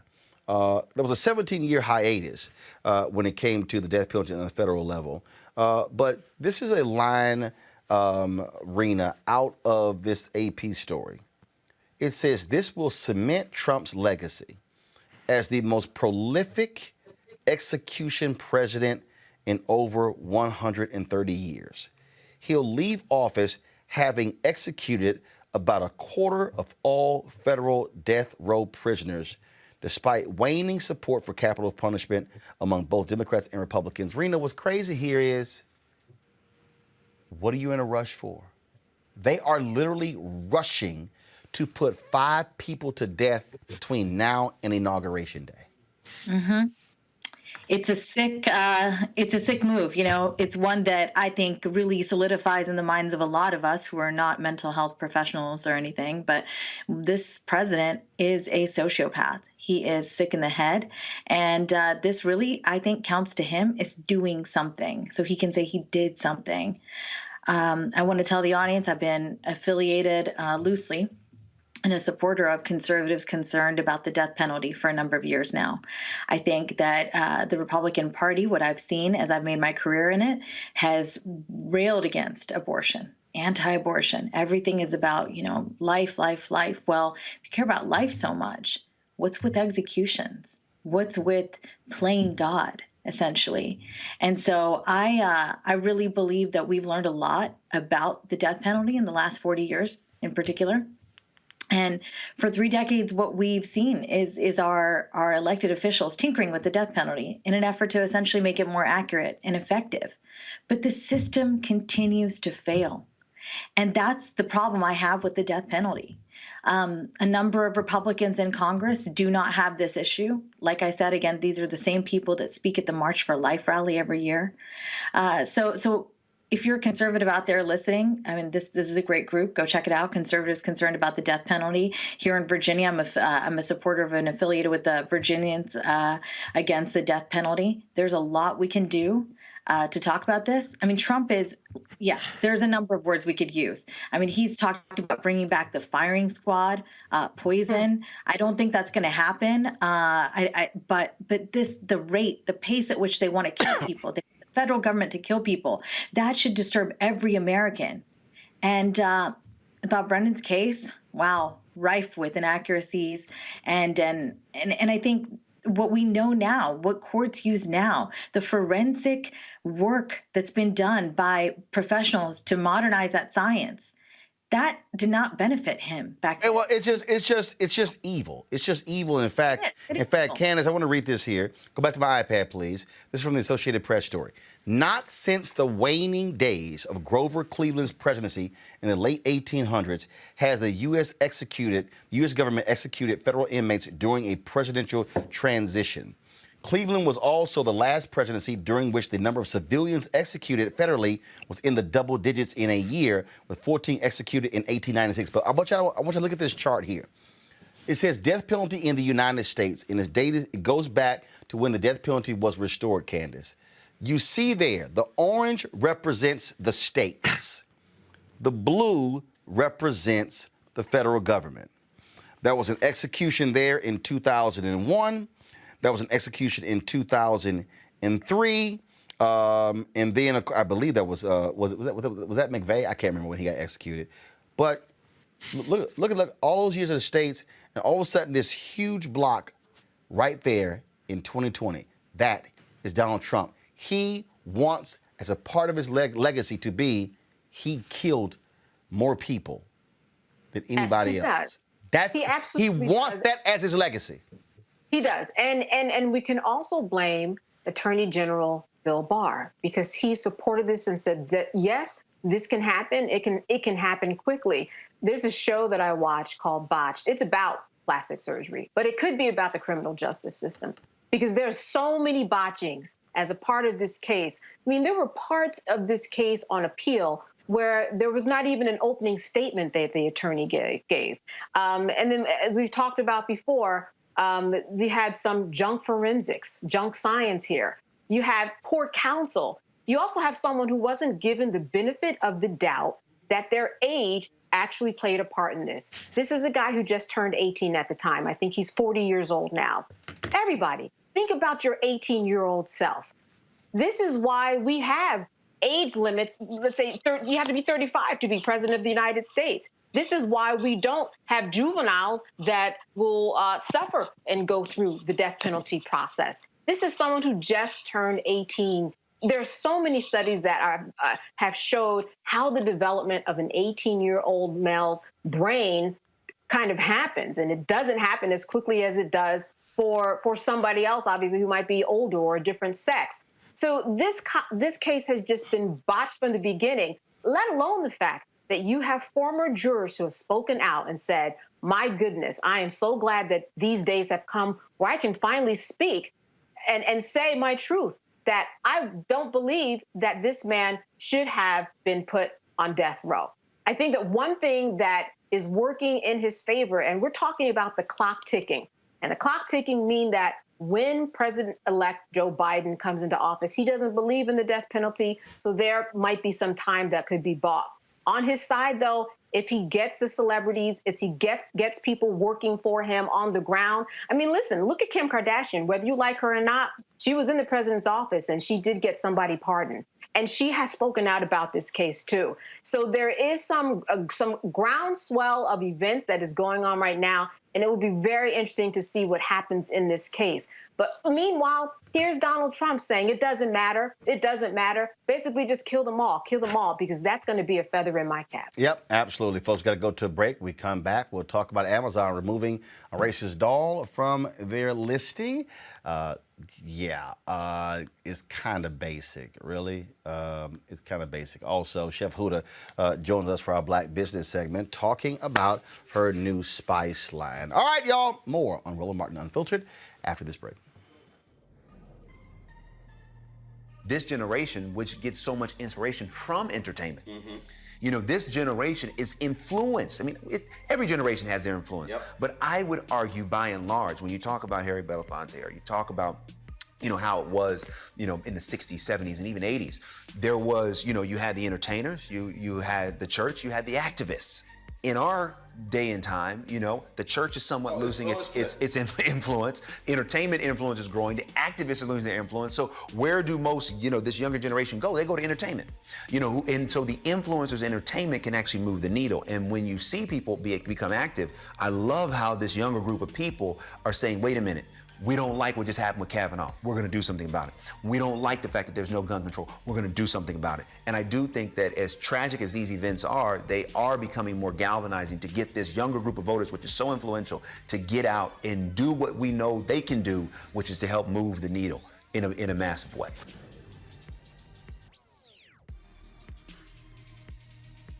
Neighbor as yourself. It's a value we all try to live by, but in Washington, it's been forgotten. It's clear our politics are broken, overcome by a selfishness that rewards money and power, leaving far too many of us out of the conversation. I'm Raphael Warnock, and I see you. I see too many communities left behind, too many hardworking people ignored. I'm running for Senate to be your voice. That's why I approve this message. We're at Mom's Kitchen in Preston, Georgia. It's a family business. I enjoy making people happy, giving them a good meal. But since COVID, we had to close our main dining room. We lost all of that business, and we used to do a lot of caterings. We can't do any of that anymore. David Perdue knew what was about to happen. He was getting classified briefings about the pandemic. But instead of him being concerned about us, he off selling stock. We had no idea we'd have to close our businesses off. We'd lose caterings, and so many people died. And then when we needed help the most, he fought against the stimulus checks and to cut unemployment insurance. Perdue needs to come out and Ossoff in. Early voting starts December 14th. You gotta make a plan to vote. I'm John Ossoff, and I approve this message. Who stood behind this pulpit was opposed by the powerful and wealthy. He was called a communist, that he hated the police and his movement would destroy America. They attacked his personal life and distorted his policies. Sound familiar? It should. The hateful voices of old Georgia are back. They attacked Reverend King. Now they're attacking Reverend Warnock. It's disgusting. It's wrong. But with Mitch McConnell and Kelly Loeffler, it's no surprise. The Lincoln Project is responsible for the content of this advertising.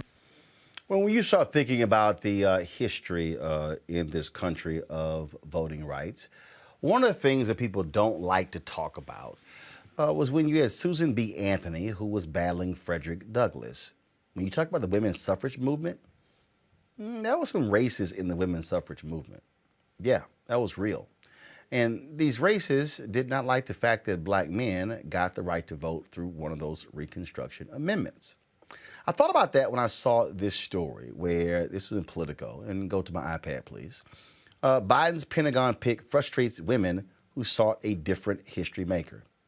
The story talks about all these women who felt that Michelle Flournoy should have been named as the Secretary of Defense. She served in a key role in the Pentagon under President Barack Obama. They keep saying this was the second time because they said she was passed over had Hillary won. Well, she wasn't passed over. Hillary Clinton didn't win. So she wasn't passed over.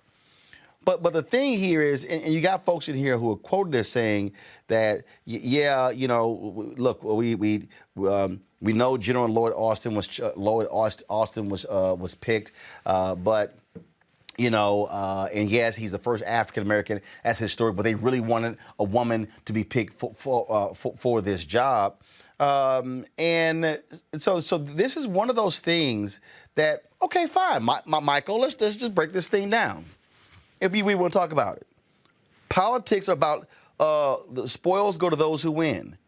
55% of white women voted for Donald Trump. 90+% of black women voted for Joe Biden. 80% of black men voted for Joe Biden. More black women and black men voted at a higher rate for Joe Biden and Kamala Harris than white people, than Latino people, than Asian American people in this country. Numbers don't lie. Right. So, you know, this whole deal of like, so I just thought it was interesting reading this story. And the story says, but Florida backers, while stressing they have no personal beef with Austin, nonetheless said the former Undersecretary of Defense was the better choice, not merely because of her gender, but because she was the most qualified candidate. I mean, Lord Austin's a 4-star retired general. Granted, he has to get a waiver from the House. Yes. You got to get a waiver because, again, the Pentagon is supposed to be covered by civilian, and he has not been retired for 7 years, which is part of the law there. But, again, it's interesting, again, this dynamic. And the article, here's the other deal. The article says Biden's pick frustrates women. White women? Yeah, which women are you referring to? I'm just saying, white women? Because I go ahead. Well, you know, so once again, when you deal with first of all, when you deal with the Democratic Party, you're dealing with a big tent, number one. But you're right. African Americans overwhelmingly supported Joe Biden. Lloyd Austin is more than qualified. Now that doesn't mean Flournoy is not qualified, but it's you have, I think, some how should we say, some white female grievance, I think also that you have in this as well. And you're right, it does remind you of Susan B. Anthony and Frederick Douglass, because the white suffragists, the white feminists who were fighting for the right to vote for women, they took offense to the fact that African-American men in 1870, because of the 15th Amendment, got the right to vote before they did. And they were saying, wait a second, these are former slaves. Many of them are former slaves. How did they get the right to vote before we do? Okay? And this caused some tension, because, you know, you're going to have some of them that were abolitionists. But they're like, hold on, wait a second. We want you to be free, but how you going to vote before we do? Okay, so yeah, this kind of reminds you of something like that also, you know, with this conflict here. But you know, hey, we'll see what happens. Candace, again, when I see headlines like that, you know, women, I mean, my first instinct, did y'all ask any black women? Right. I think that you're right. Did you ask any black women? I think the answer is no, and that's how they came up with the headline. But it also reminds me of the fact that when we're in the workplace, and I mean black women and white women, we do understand the hierarchy of how it goes when it comes to moving up the job ladder and when it comes to getting what you want at work. It goes, and correct me if I'm wrong, and this is how I see it, and the people in my circle see it, you've got white men, and then you've got black men, if they happen to be there. There might be the O&O, the one and only, but if they're there, they're going to get more respect. And then next, you have the white woman, and then you have the black woman. So I think that just is an example of what you're saying, in that there is a hierarchy, and white women are mad about it, and they're still mad about it. And we see this coming out in headlines like this. It makes sense. I see it in the workspace, and I think that this is what we're seeing. Rena. Well, that waiver you talked about, Roland, Matt has had to have that same waiver as well. Right. But I woke up this morning and I saw a tweet from Congresswoman Elisa Slotkin talking about being critical of the Trump of General Lloyd Austin, and I should read it. She said, "I have deep respect for General Lloyd Austin. We worked together when he commanded U.S. forces in Iraq, when he was vice chief of the Army, and when he was the CENTCOM commander. But choosing another recently retired general to serve in a role designed for a civilian just feels off." And my first instinct really was, is this what you're going to come with after everything we've been through as a country these past 4 years? Not just unconventional picks across the board. Well, Madison and McMaster certainly were the types of picks that Republicans by and large applauded for the Trump administration. But what I didn't love about the Congresswoman's tweet is that I just felt in my gut that would this tweet have come if it was anybody else? And we know that Jay Johnson has also been somebody who was sort of in contention as well. Michelle Flournoy, yes, she's beloved. But I think the Congresswoman, Elisa Slotkin's tweet indicated exactly what we know is at play here, is that if it's a Black person ahead of a white woman, what are we talking about here? It's a discomfort. And so I don't really have so much of a problem with General Austin. I mean, I don't know that much about his background, except for that what I have read of it and what I know of it. And the Congresswoman had a thread for anybody that's interested. She goes on and on about, his experience, but he hasn't been in private life long enough, and we really need a civilian over there.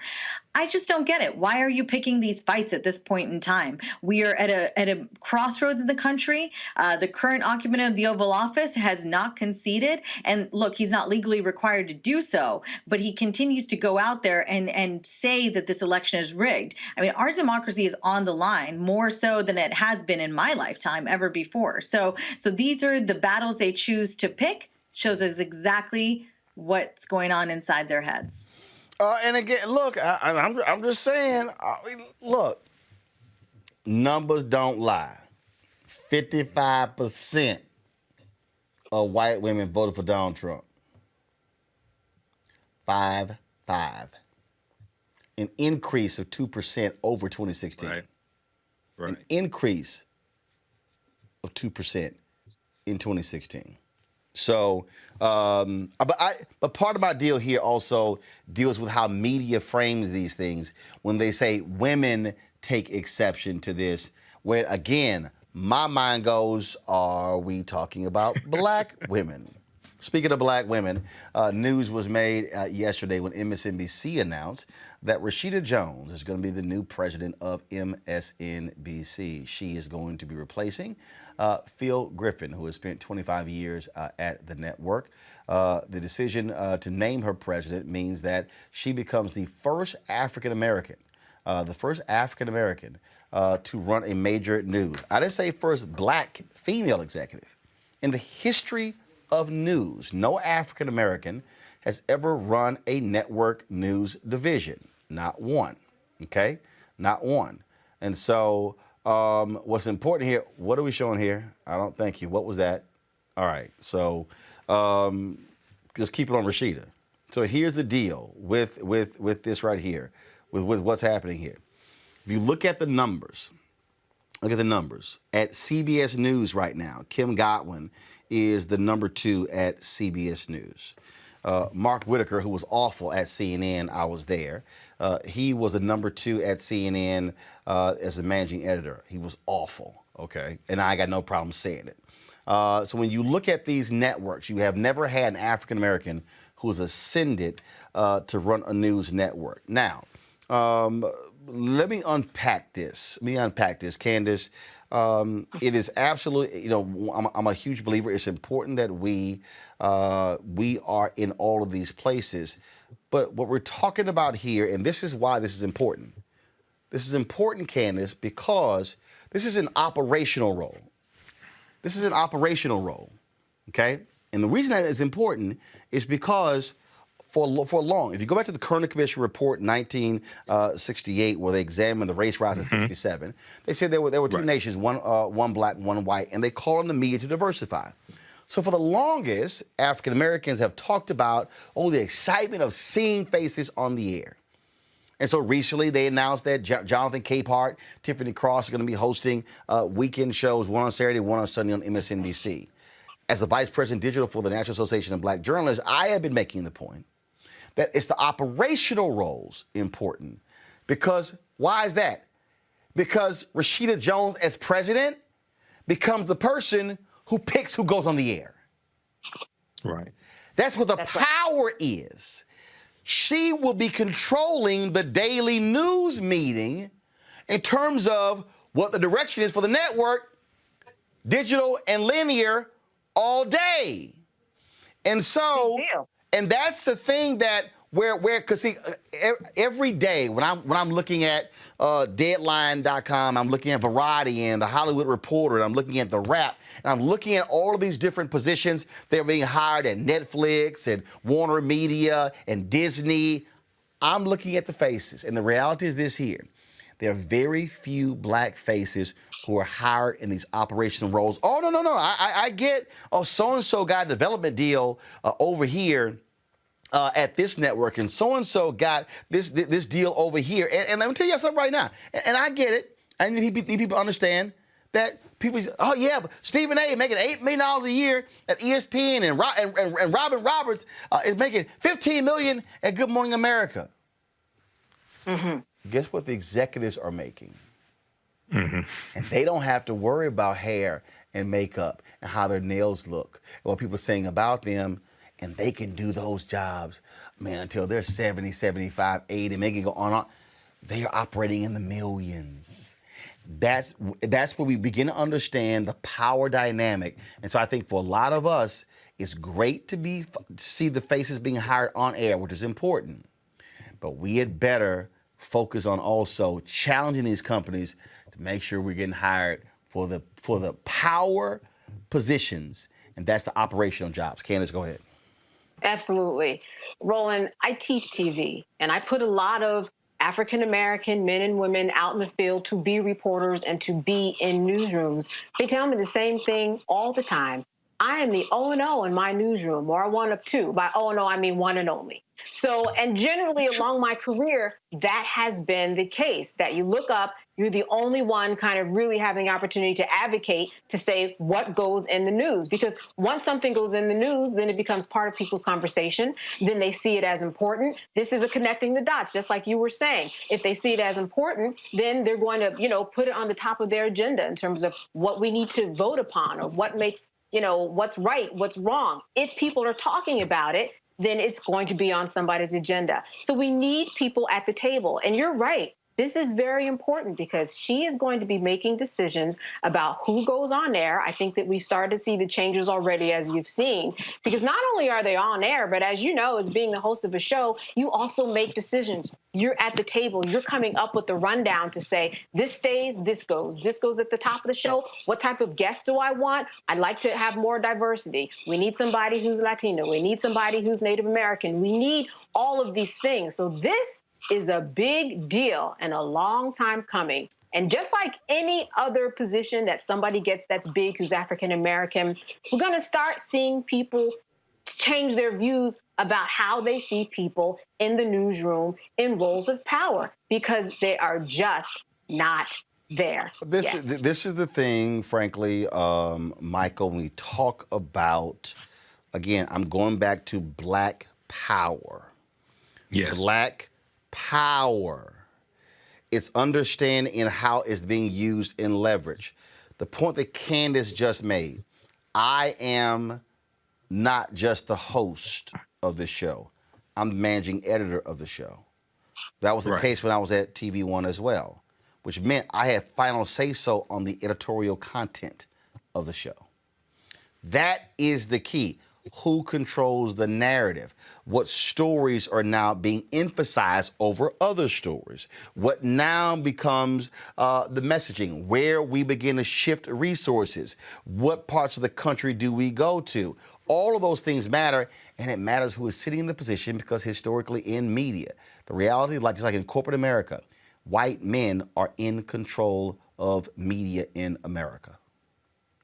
Well, this is extremely important, brother. And, I talk about how power is the ability to define and shape reality and have other people accept your definition of reality as if it were their own, as Dr. Wade Nobles teaches us.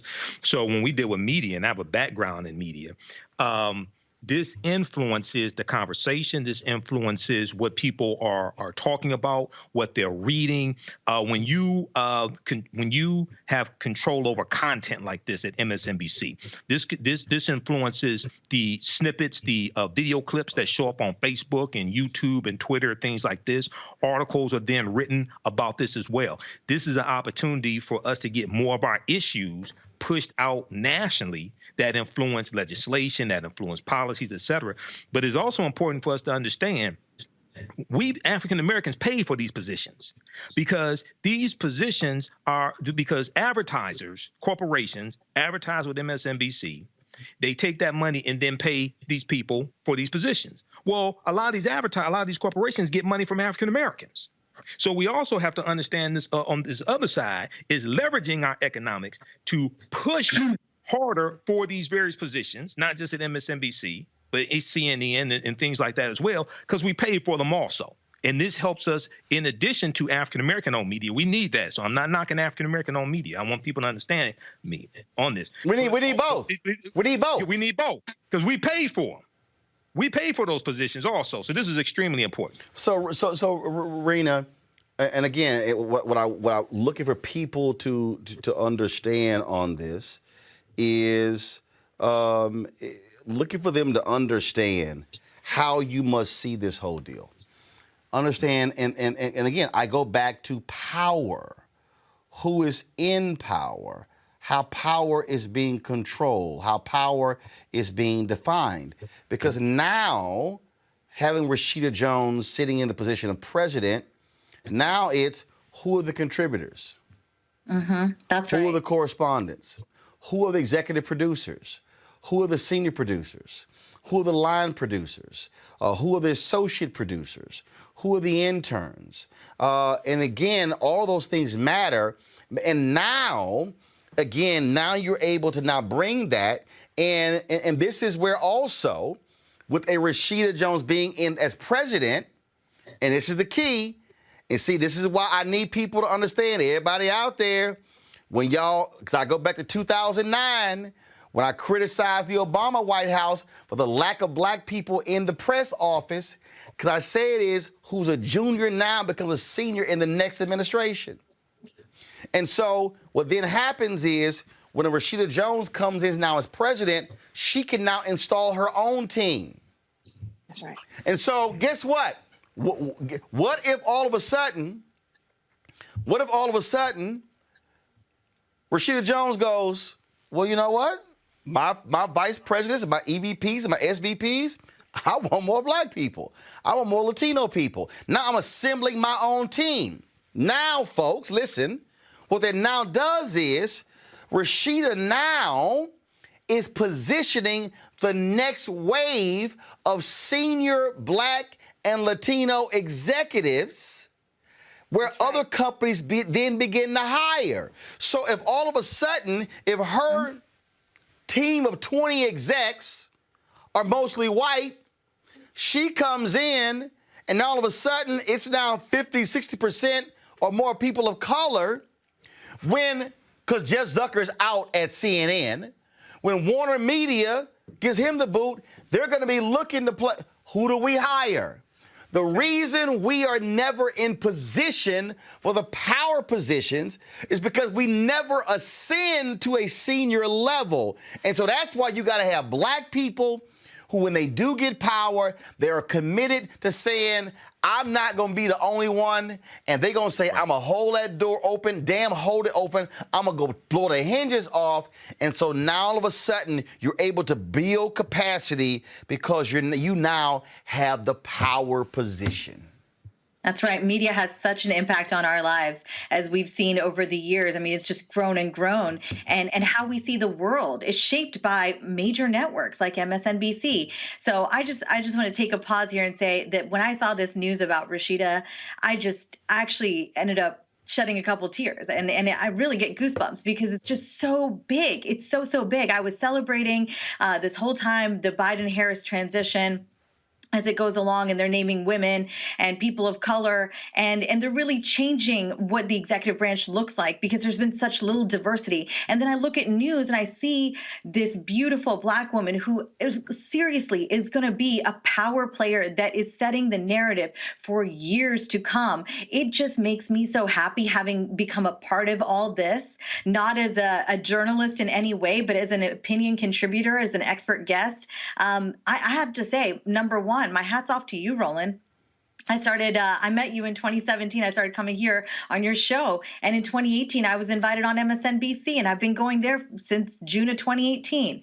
You create a pipeline. Media needs a pipeline, and we can't do it unless it's all done this way. So yes, there needs to be Black media, as equally as important as Rashida being named president over at MSNBC. This is all of an above effort, because what it does really at the end of the day, it lifts others as we rise. And because I started coming on this show, I've met so many incredible people that have lifted me in my rise. And I am trying to look back and do the same, because this is the thing. If we don't tell our stories, there's somebody out there telling them for us, and they're not being told authentically.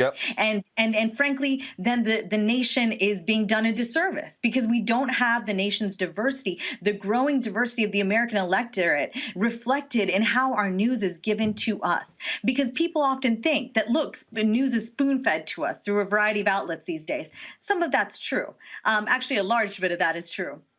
But there remains these fundamental shifts in news. And one of the greatest ones is in how opinion contributors and expert guests like myself routinely join broadcast journalists on air to augment conversation. Right. And that's really important for average Americans to know, is that I'm not out there giving you a factual take. I'm giving you an opinion take.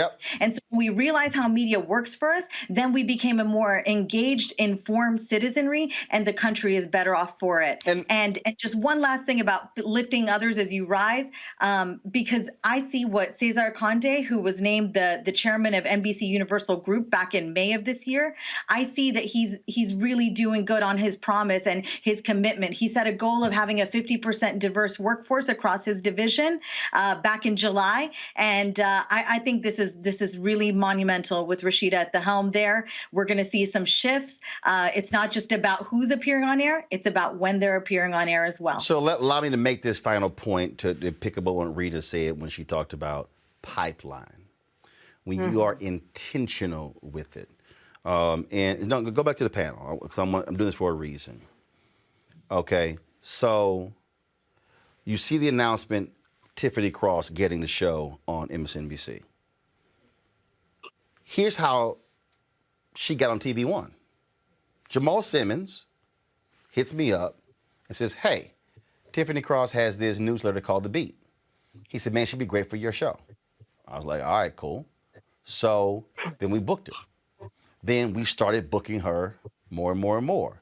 To Rena's point, all of a sudden, other networks start calling. The exact same thing happened when I put Angela Rye on my show. I just sat there. I got a television on right here. I keep it on. I just saw Paul Butler, legal analyst on MSNBC. Right. Y'all, go to YouTube.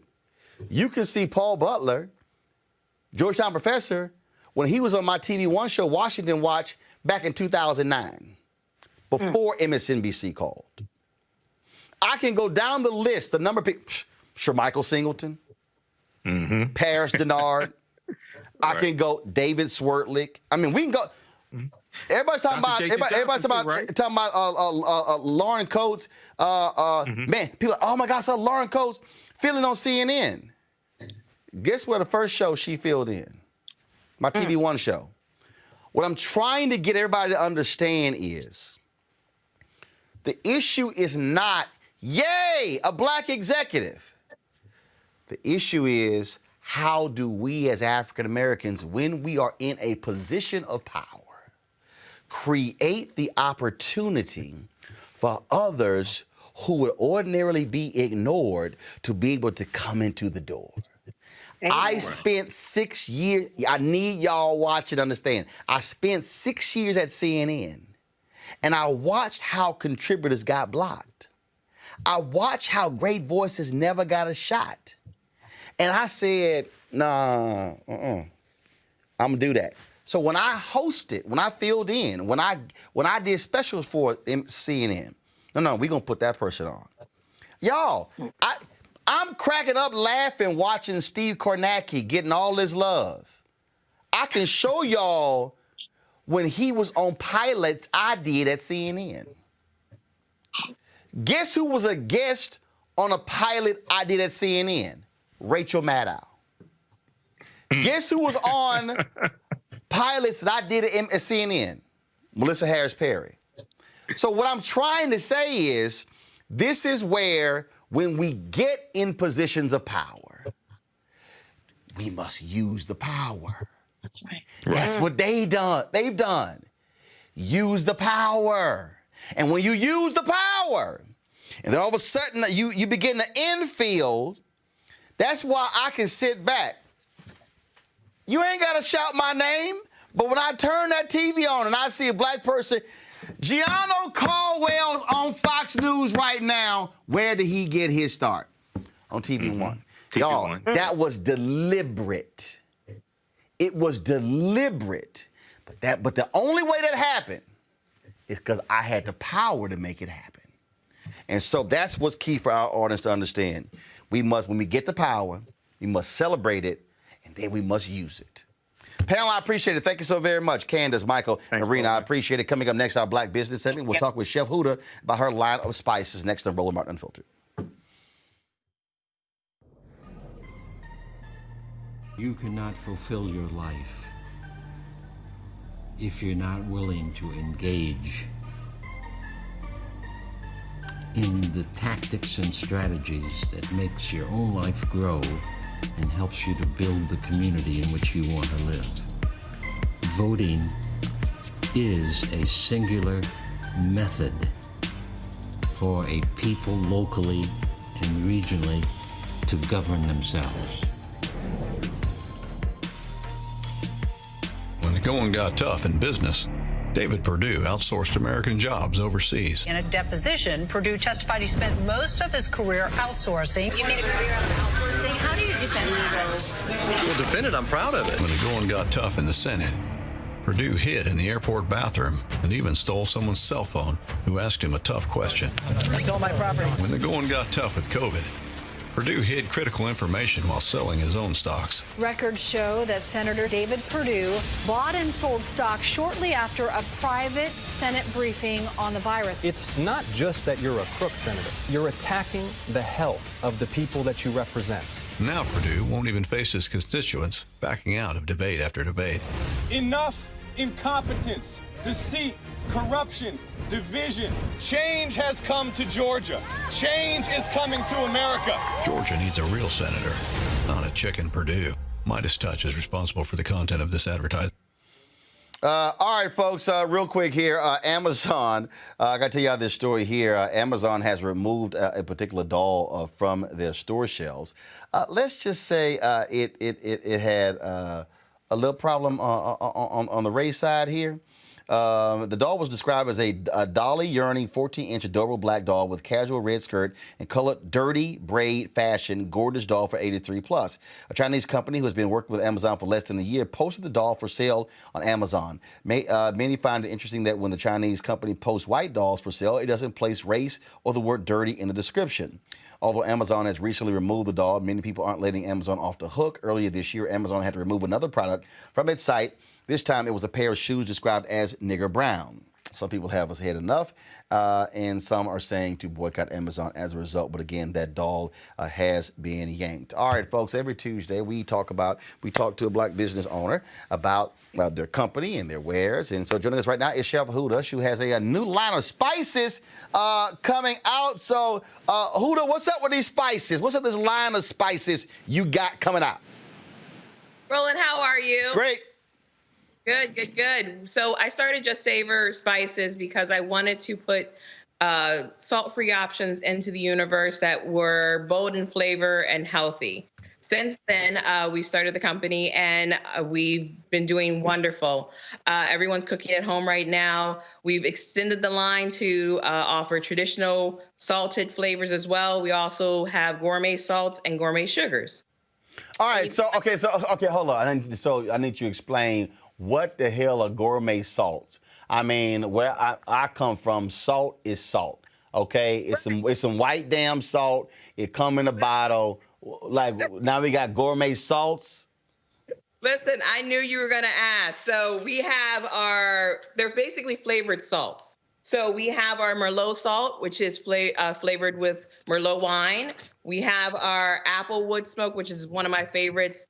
It has a smoky flavor to it. It's beautiful on a lot of different things. And we have ghost pepper salt. So when you say gourmet, it just means that you're working with the highest quality of ingredients, but you're also adding flavors as well. Okay, so you also got gourmet sugar? Yes, so we have a maple sugar, which is reduced down, basically maple syrup, and it's beautiful for baking, especially during the holiday season. All right, so with these spices, first of all, where can people go to actually get them? So justsavor.com is where we're selling them, and currently we have extended our Black Friday sale. So right now there are items on the website that are 40% off. We have our spice box, which is perfect for holiday season. It includes 3 spices, a cooking class from me, and recipes from me. So it's a wonderful thing, especially because everyone's cooking this holiday season. So justsavor.com, y'all. This is the website. Go to my iPad, please, and so you'll see the website here.